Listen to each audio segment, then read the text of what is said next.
John.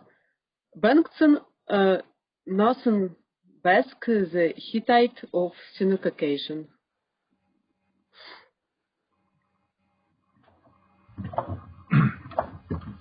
Can you hear?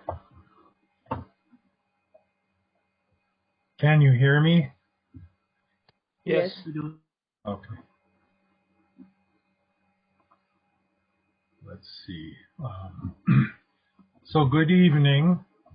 Happy birthday to Professor Vladimir Dybă. And I'll start my PowerPoint. Let's see.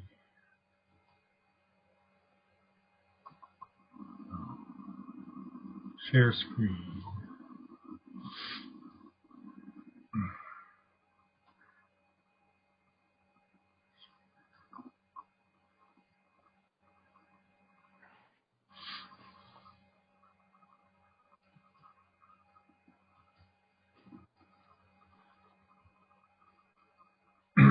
So this is about the Euskarro-Caucasian hypothesis and the relationship between Basque and North Caucasian. And we'll start with Indo-European Laryngeals. Many of you know all about this.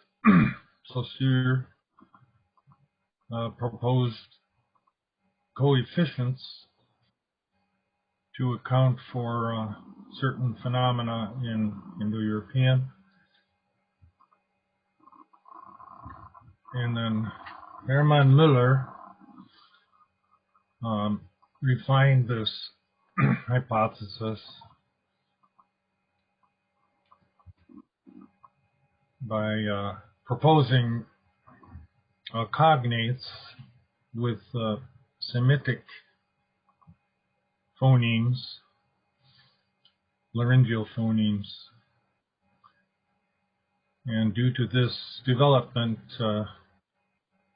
Semmelrogge, for one, regarded Müller as the founder of the laryngeal theory for Indo-European. And then we know Hittite in Anatolia was discovered, or the tablets were deciphered, and they found that sometimes when Hittite had a h sound, it corresponded to long vowels in Indo-European, as in these examples, pas, corresponding to Latin pas, and Russian pas, for example. Almost simultaneously, the three scholars, Kellogg, Kurilovich, and Cuny, identified the Saussure's coefficients with an actual sound discovered in Hittite, namely the h sound.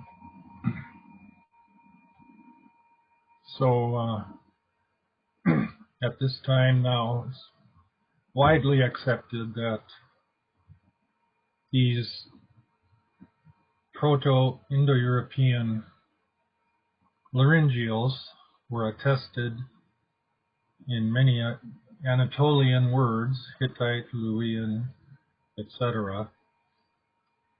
And this is some of the cognates they discovered.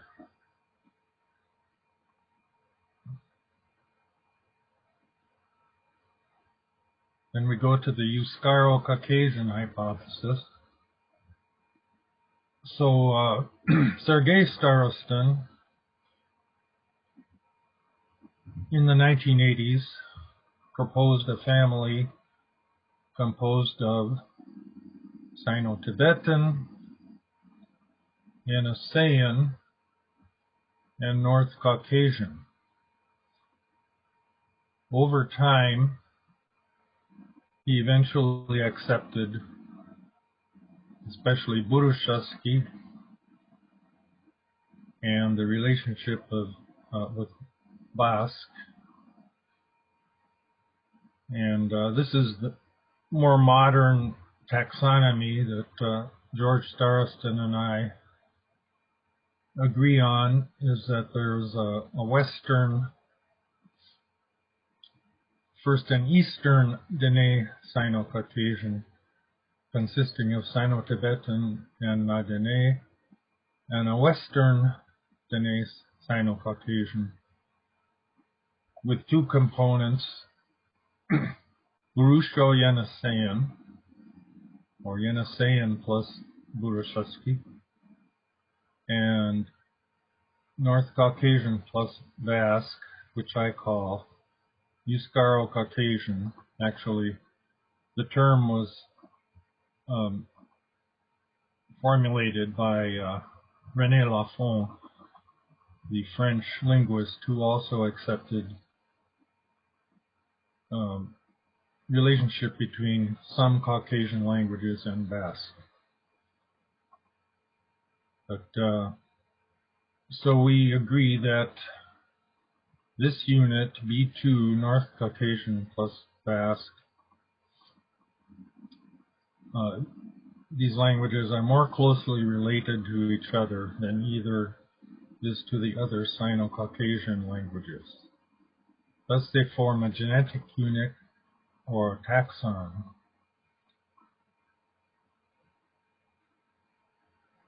And then Laryngeals were proposed for Proto-North Caucasian by Nikolaev and Starostin.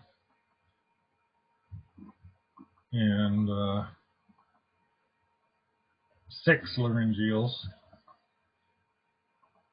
the glottalized laryngeal glottal stop, the voiceless laryngeal fricative, the voiced laryngeal fricative, the glottalized emphatic laryngeal stop, the voiceless emphatic laryngeal fricative, and the voiced emphatic laryngeal fricative. But they admit that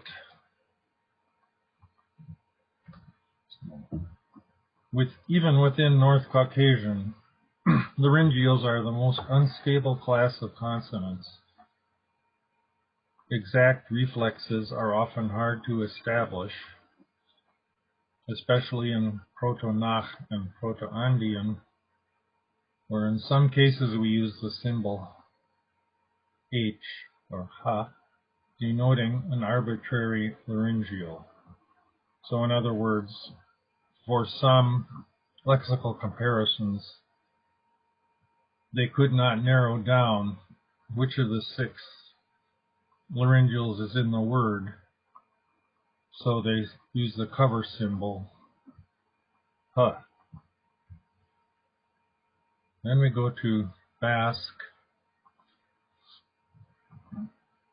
and the great Basque linguist, Kolda Michelena, regarded the aspiration, or Ha, of Basque as an ancient feature documented in ancient Aquitanian inscriptions, as well as in historical documents in the Basque country as early as the 11th century. But in modern Basque, Ha as a phoneme is restricted to the northeastern districts, essentially those in France. See, for example, the distribution of the word for wind, Standard Basque, Haise. And this is a map from the Basque Linguistic Atlas for this word Haise, wind. And the parts of the map in dark yellow, like this, have the pronunciation Haise, more or less. And these all happen to be in the French part of Basque country. This black line here is the border between France and Spain. Actually comes out to the coast here.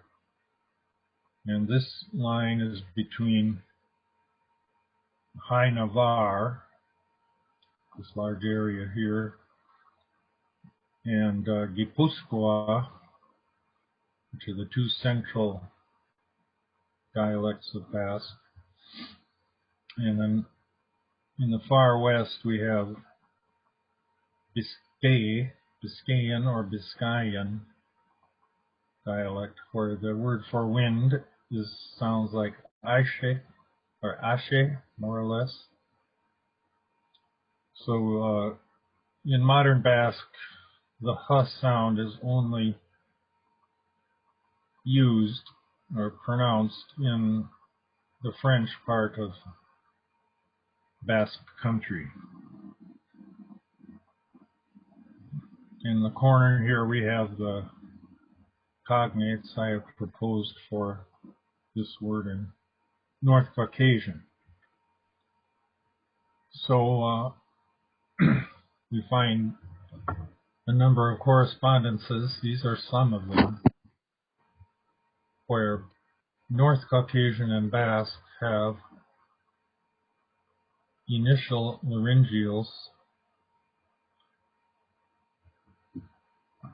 I won't go through all the words one by one. Let's just look at,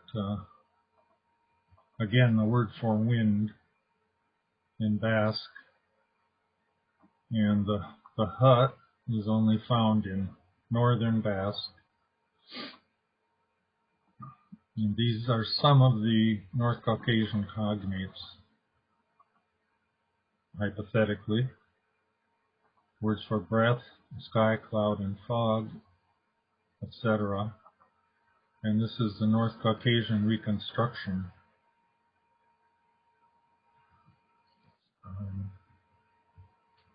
So those are initials, laryngeals. You might notice that where Basque always has H, North Caucasian can have H, or another kind of H, the voiced H, or other laryngeals, and this is very common in comparing North Caucasian and Basque, that multiple North Caucasian sounds correspond to one sound in Basque, because Proto-North Caucasian, as calculated by Nikolaev and Starostin, had about 49 or 50 proto-phoneme consonants, and Basque only has 22 or 24, so about half as many consonants in the much simpler phonetic system of Basque. So this would be expected that there would be some mergers, or alternatively, it's possible that there was one laryngeal that split into different ones in North Caucasian. We don't really know. And there are some intervocalic correspondences of laryngeals, that is between vowels. Let's just look at this one where Proto-Basque seems to be mihuri, meaning seed or kernel, and the Northern Basque dialects have mihuri, Mehauri. In Zuberoan, it has nasal vowels. Mohoi, something like that. And the R between vowels frequently drops out in Zuberoan. So these dialects are Bas Navar or Low Navar, Lapurdian, which is the coastal northern Basque dialect, and Zuberoan, which is the eastern northern Basque, northeastern Basque dialect. And then we see the Proto-North Caucasian form for seed is this, with an internal laryngeal here, and also in the North Caucasian languages, words meaning seed or grain or wheat have this form, initial M and an internal laryngeal.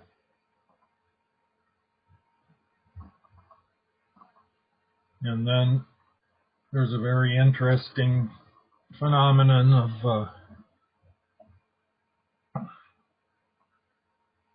resonant plus laryngeal clusters.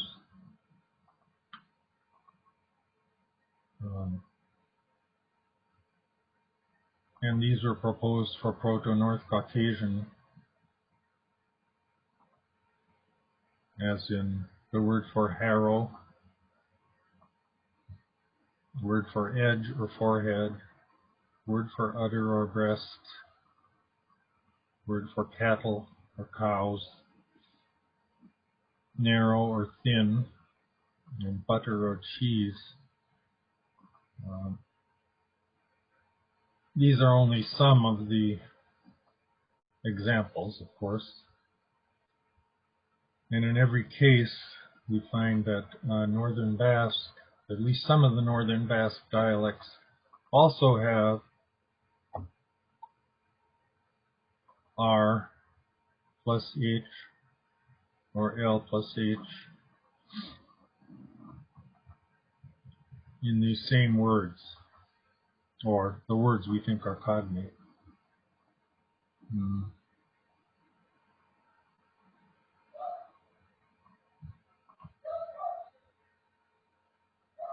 Then there are other traces of laryngeals in Basque, and even outside of the northern area, a frequent change is for the intervocalic laryngeal h to become a kind of a velar fricative, voiced velar fricative. And in traditional Basque writing, it's spelled with a G, as in these examples. But the actual pronunciation is a fricative, or even a very weak continuant, as in the word sagar, meaning old, which is sahar in northern Basque. So even outside of northern Basque, there are these traces, more or less sporadic, in other dialects of Basque.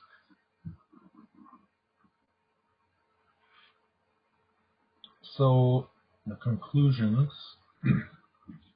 The authors of the North Caucasian Etymological Dictionary, Nikolaev and Starostin, formulated their reconstruction of Proto-North Caucasian and Proto-East Caucasian without taking in account any data from Basque or from any other languages external to North Caucasian.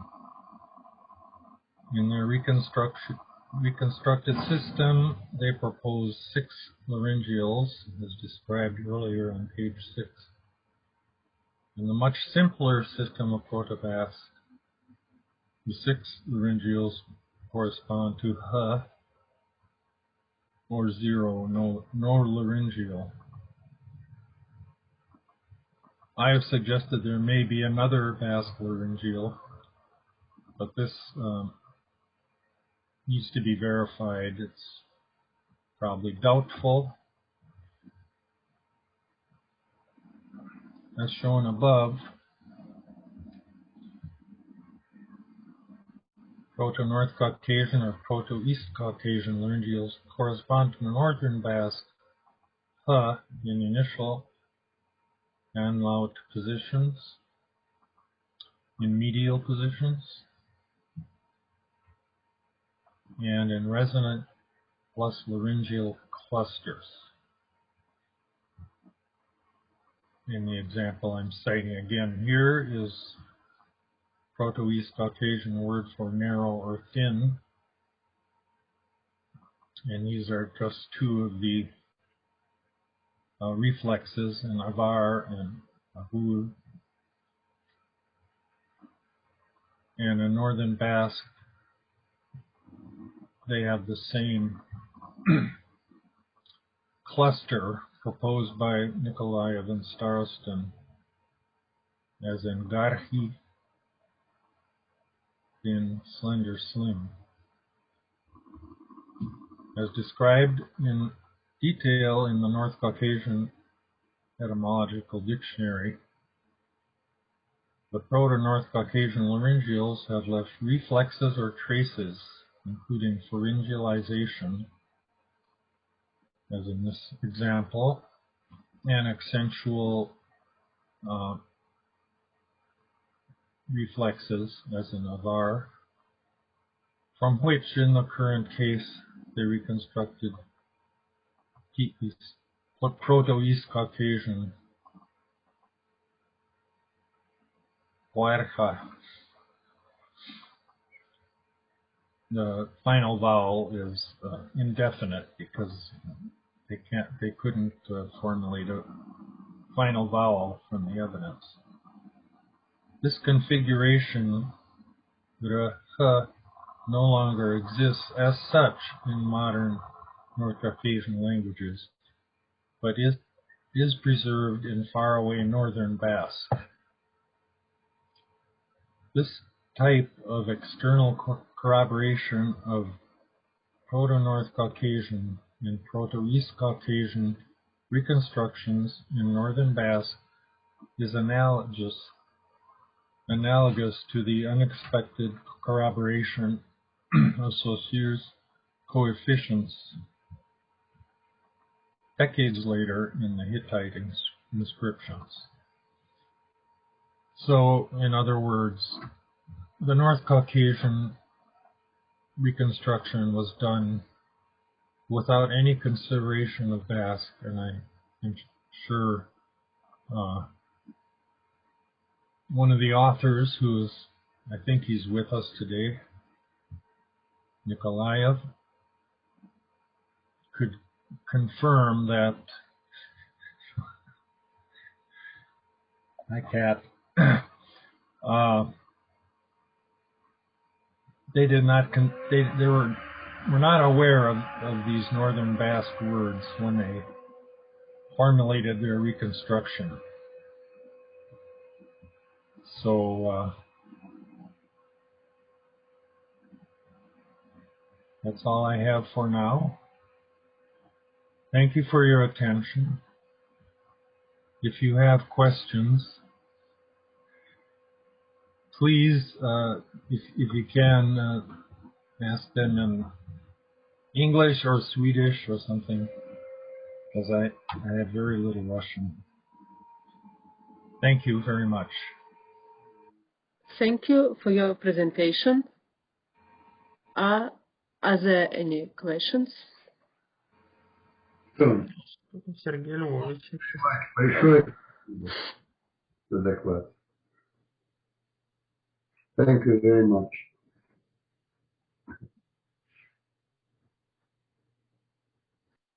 Thank you.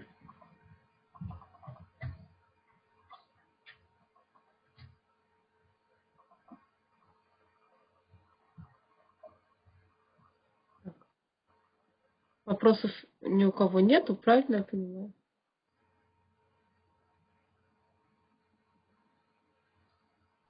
Вот у Никиты Львовича вопрос. Никита Львович, пожалуйста.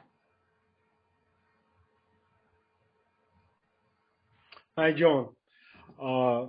Yes, Hi. I have a question about the ultimate roots, but you have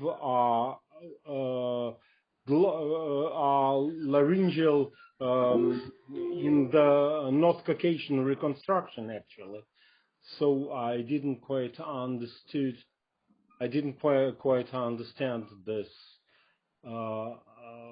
You spoke about the retention of the laryngeal in Basque, but its absence in North Caucasian.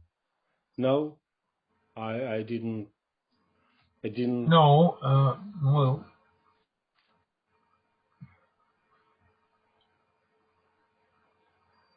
the absence is mostly in southern and western Basque, where the h is no longer heard in these words. Mm-hmm. In North Caucasian languages, they may or may not preserve the laryngeal, or it may have transformed to a pharyngealization of the initial consonant, or in Avar, I don't fully understand this, but the laryngeals affect the accentuation of our words. So there are primary and secondary reflexes in North Caucasian, but in modern Basque, they're only heard in the northern dialects, the ones in France. Да, я хочу добавить для Никиты. Никита, там хитрость состоит в том, что многие вот эти вот, так сказать, ларингальные, ну, поствулярные фонемы, ну, ха или ха, вот этого ряда, они устанавливаются системно, исходя из системных соответствий, и часто бывает, что действительно в современных языках случайным образом, иногда это просто случайный подбор языков, но каких-то нет языков, в которых бы они обязательно сохранились. Однако сохраняются их рефлексы. Ну, акцентологические в меньшей степени, а в большей степени в виде ларингализации, гласных, например, и согласных в лезгинских языках. Ну, а в аварском действительно, да, в виде неподвижной акцентной парадигмы. И они реконструируются надежно в том смысле, что не противоречиво, они не из головы берутся, а исходя из системы. Так сказать, вот здесь, хотя ничего и нету конкретных языках, но здесь точно был постулярный согласен. Ну, спасибо. Ну, я очень хорошо знаком с вашей реконструкцией северокавказской, Сергеем Анатольевичем. А также со всеми работами Джона по баскскому языку и по его сравнению с северокавказским. Excuse me, can someone paraphrase what Sergei Nikolaev said? I'm not sure I comprehended. He said system, something about systems. Yes, he told that very often the laryngeals are not really in synchronical level presented in North Caucasian, but they leave traces as a pharyngealization or some or accent in the Avaric, for example. Yes, but yes. Yes, I just answered that I am acquainted with his reconstruction with the Sergei Starostin, the North Caucasian reconstruction, as well as I know all your works concerning Basque and its comparison with North Caucasian. Да, но в любом случае, когда мы с Сергеем реконструировали про, собственно, не северо-кавказский, там как раз их фактически следов нету, но про восточно-кавказский, нацко-дагестанский язык, мы, естественно, ничего не знали о баскском, уж тем более о прабаскском, и даже о нем не думали. Ну, была мысль, что он родственный, но очень такая отдаленная, просто такая вот как бы гипотеза. Вот. И поэтому, естественно, баскские вот эти вот никак не могли повлиять на реконструкцию северо-кавказского языка. Так что то, что Джон Бengtson сейчас обнаружил, это действительно на уровне открытия Куриловича. Mm-hmm. Да. Actually, Sergei complimented you that in the time when they worked on the North Caucasian dictionary, they didn't know anything about Basque, about the Laryngeals present in Basque. So it's really so he thinks it's really like Hittite language for North Caucasian reconstruction, yes. Ну да, получается две сразу вещи, как бы как раз такая симфония, что баскский, он как бы хетский для северо-кавказского, а Джон Бengtson Курилович для северо-кавказского языка. Thank you. Yes, that was my entire point, that it's a secondary confirmation of your reconstruction from a source that you did not consider at the time. Václav has something to say. The mic, Václav, switch the mic on. Yes. I would like to add one important information. Since Basque is relatively recently documented, only from the 11th century, the oldest records, there is at our disposal the predecessor of Basque, the direct predecessor, and it is the Aquitanian language from the territory of the contemporary Gascogne in southwest of France. And this language is documented only thanks to the proper names written in Latin script. But these names are apparently related to Basque, and they preserve the initial age regularly, and that's why it confirms the originality of the initial h in Basque. Another question is the medial age in contemporary Basque.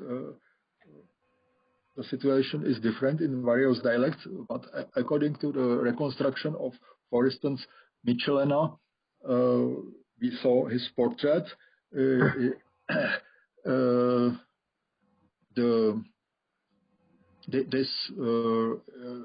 Especially intervocalic age in Basque frequently has the origin in nasal, perhaps aspirated nasal, but it has simply very different fate from the initial age.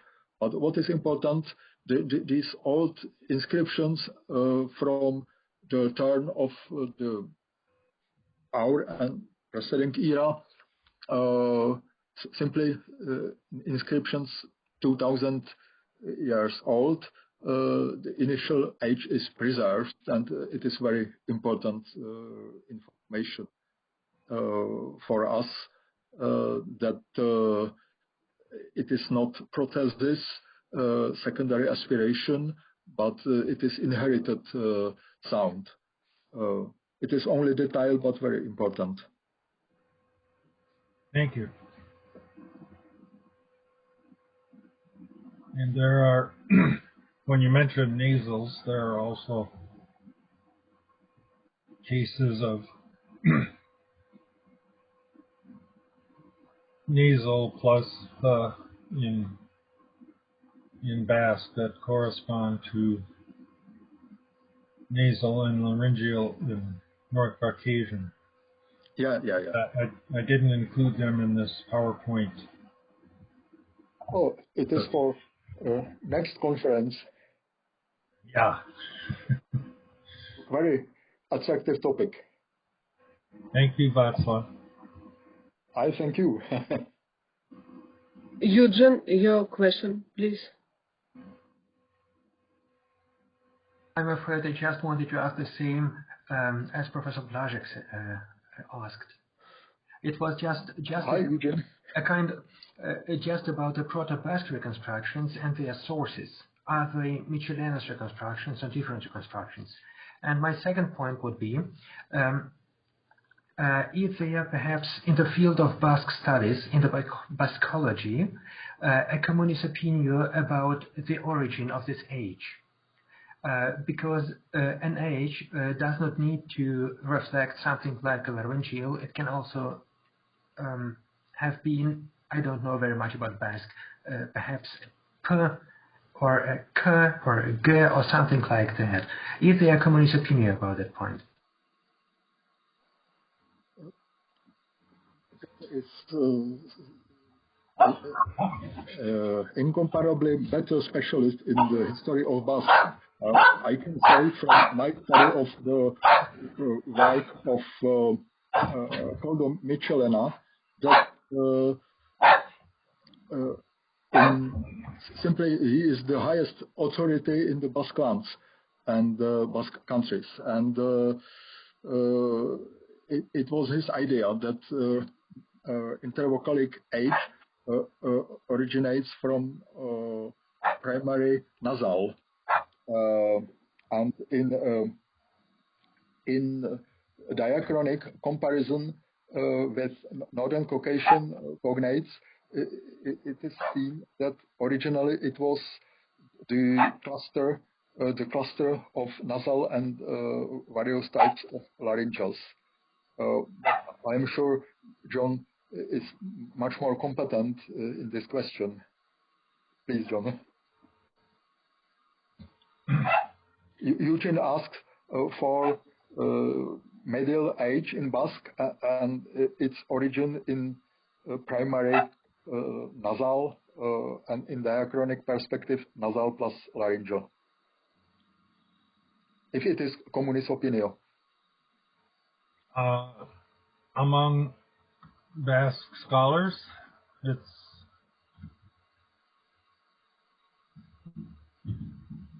they don't agree with me. I mean, sometimes, but I think you also mentioned if ha could come from ka or ga. And yes, it seems that the North Caucasian ha aspirated velar and the uvular ha fricative also have correspond to Basque ha. So there are many proposed cognates that illustrate this.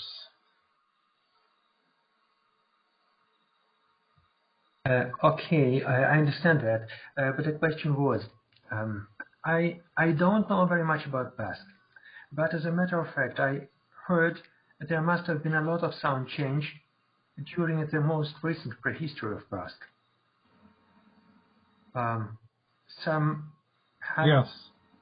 centuries prior to the beginning of the records.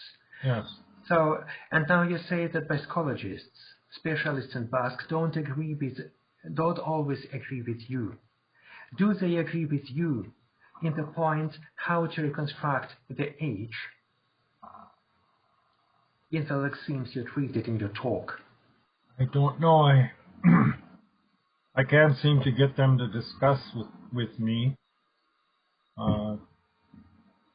Most of them, I think, believe that Basque is totally isolated. There's no reason to compare Basque with other languages because it's unrelated to any other languages.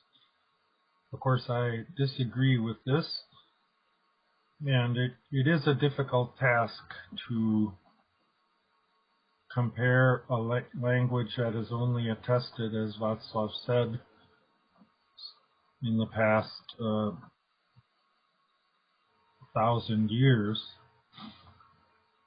with North Caucasian reconstruction that goes back, several millennia. So it's not easy.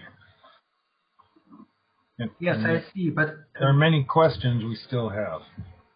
It's actually not the point. The point is, do we have clues within Basque itself to assume that each phoneme, H, at least in the unload position, really was something like a laryngeal or something different, a nasal or a velar or something like that? What is the position of the Bascologists dealing with Basque itself internally? Well, I did discuss before he passed away with Larry Trask, and he was one of them who could not be convinced that the Basque has any external relatives, and he would say that many cases of the h between vowels does come from a nasal, and there are Latin loan words that function in this way.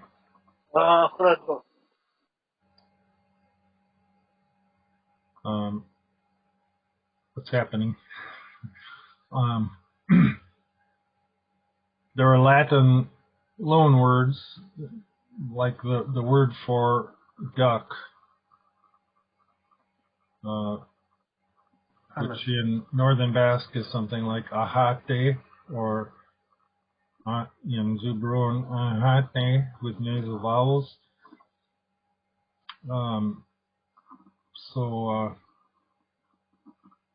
Yeah, when he discussed this with me, he was pretty strong that I think he overgeneralized that, thinking that all laryngeals, all h in Basque between vowels came from a nasal. Even in cases where I don't think it did.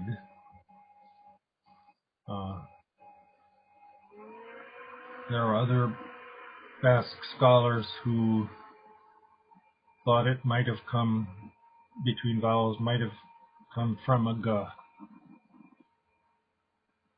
And indeed, we do find that, but I think it's a secondary reflex in some dialects where they voiced the h between vowels to the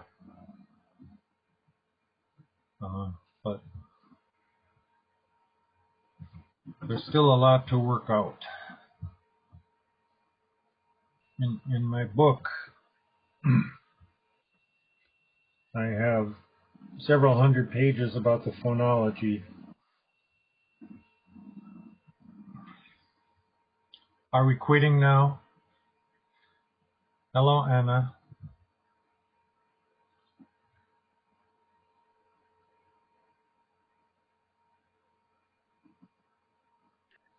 Коллеги, я думаю, что да, пора заканчивать. Мы уже на час превысили регламент. Ну, может быть, еще кто-нибудь хочет лично поздравить Владимира Антоновича перед закрытием конференции. Ой. Спасибо. Мы все хором поздравляем Владимира Антоновича, конечно же. Владимир Антонович, я вас поздравляю. Я присоединяюсь. Поздравляем. Поздравляем вас. Поздравляем. Поздравляем. Владимир Антонович. Да. Спасибо. Днем рождения, Владимир Антонович. Днем рождения. Днем рождения, поздравляю. Здоровья и много лет. Да. Исторической фонетике басково. Yes. Спасибо. Спасибо. До свидания. Спасибо. Спасибо, до свидания. До пока. А трёпа не будет, нет? А? Сегодня. Ну, я не знаю, если сила у кого-то. Ой, слушайте, я хочу сказать два трёпа. Значит, один трёп по поводу доклада Джона. I would say that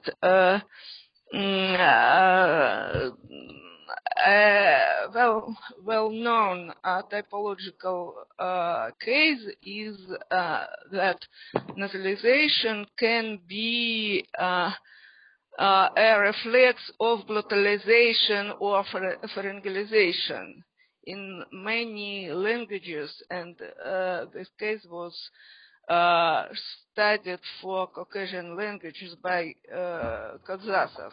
It's a fact of phonetical typology.